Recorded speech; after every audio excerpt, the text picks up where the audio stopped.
again I'm asking you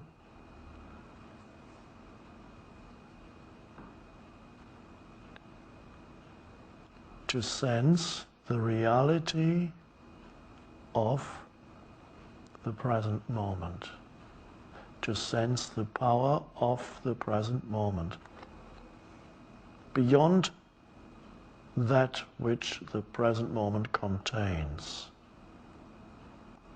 which are sense perceptions, thoughts and feelings, emotions,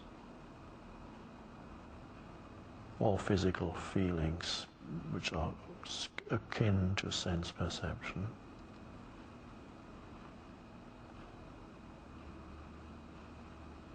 Now this is let's just look at this now.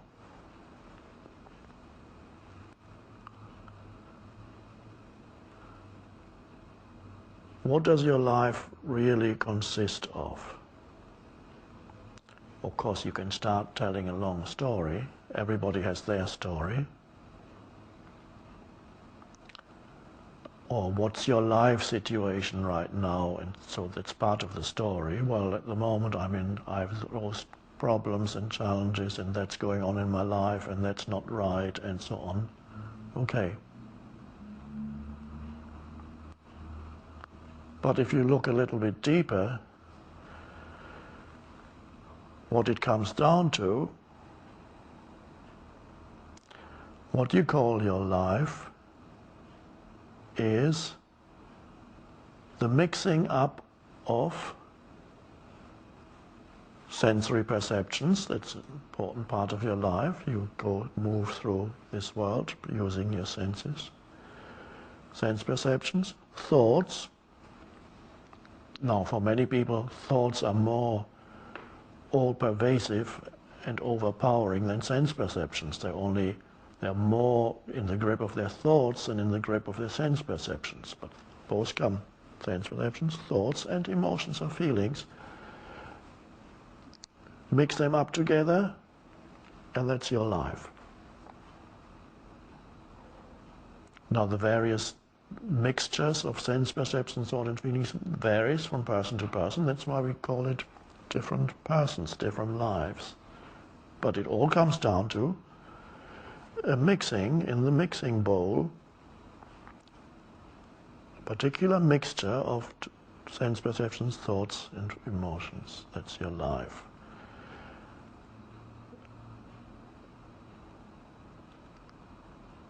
And that's frustrating and limiting if that's all you know. And for most people, that is all they know.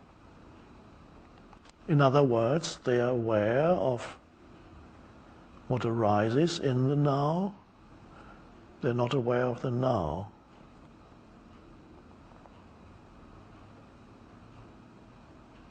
And they are lost in that which arises in the now, which includes thoughts, which also arise in the now, but lead to the delusion that there is something else that's more important than the now, because future is thoughts about future.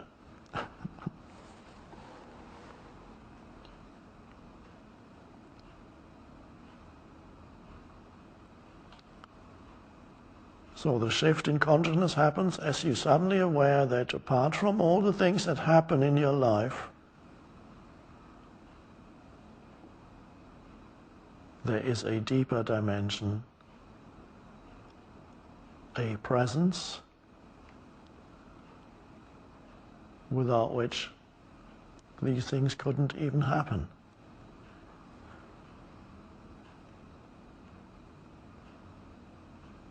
And as things are happening in your life, if you can be aware of yourself not as a person, but as the presence, then that's the space of freedom, and then that's also how you can be free of attachment to all the things that arise continuously. Attachment to external things, attachment to the outcome, the desired outcome, attachment to all the thoughts that arise.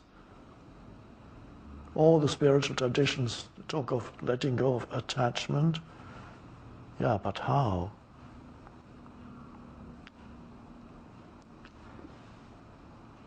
Really, the letting go of attachment happens as a result of, a consequence of, the realization of presence. It's not really the other way around. Otherwise you have to try so hard to let go of attachments, and then you get very attached to this attempt, usually unsuccessful, to let go of attachments.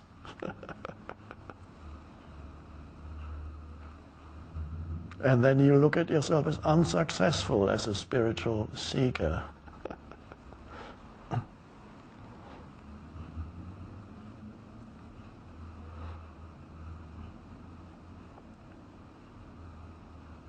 Again, desire, how the Buddha put it, letting go of desire and recognizing desire is the main thing that leads you to unconsciousness. What does that mean?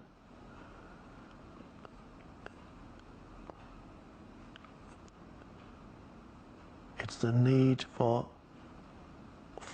other forms to arise, to identify with in your life, because you feel dissatisfied with what's the forms that you are identified with right now, and need other forms. Desire for the next thing, it always implies future. Desire implies future. You can't have a desire for something that's already right here.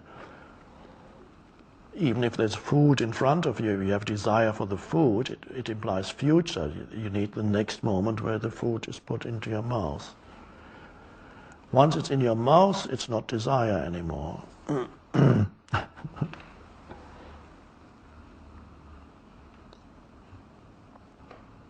So these things that are often mentioned in spirituality and spiritual teachings, letting go of desire, letting go of attachment, I would rather approach it in a different way. Sense the presence that you are, and then when you realize that alive, luminous, so to speak, presence in the background of your life, then you're no longer in the grip of desire and attachment, because you have something more real than the forms. You can still enjoy the forms, even create new forms, without that clinging or that desperate need for a particular outcome.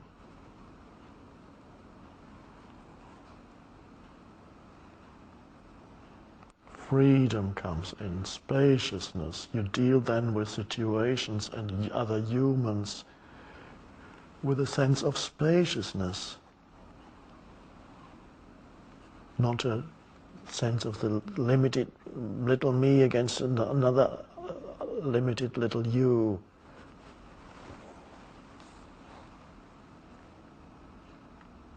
You listen in spaciousness, you look at a problem, if you want to even call it a problem, and bring spacious attention to it.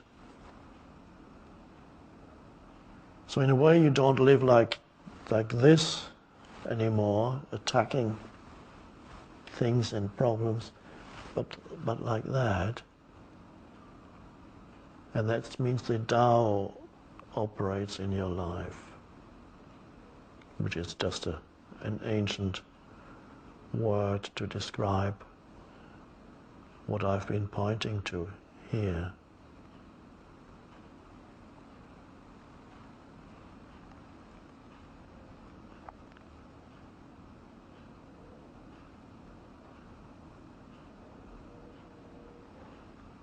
Now, it's a wonderful thing if you can, if the predominant life experience for you is no longer that of a limited person, which of course is still part of your life experience, but the predominant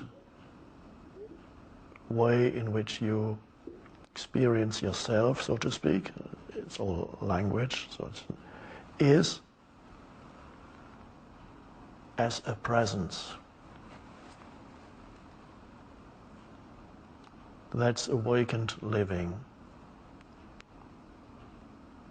And that presence is spacious.